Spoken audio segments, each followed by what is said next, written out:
Hello বন্ধুরা, তো দেখো চলে এসেছি আজকে দুপুরে রান্না বান্না নিয়ে। আজকে দুপুরে আমি কি রান্না করছি তো দেখো তোমরা।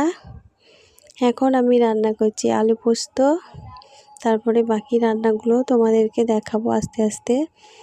তো চলো বন্ধুরা, আলু পোস্তটা আমি বসিয়ে নিলাম, এরপরে বাকি রান্নাগুলো এক এক করে তোমাদেরকে দেখাবো।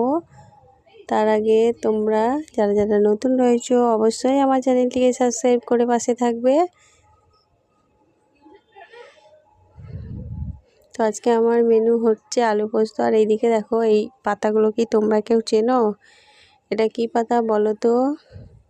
এটা হচ্ছে গাঁদাল পাতা। আর এই যে এখানে দেখছো আমি ডাল বেটে রেখেছি, মুসুর আর মটর ডাল একসাথে ভিজিয়েছিলাম, সেটাকে বেটে নিয়েছি, দিয়ে গাঁদাল পাতার বড়া করব। তো আজকে আমার মেনু হচ্ছে ভাত, আলু সেদ্ধ, গাঁদাল পাতার বড়া, আর এই যে আলু পোস্ত, আর এখানে রয়েছে ডিমের কারি।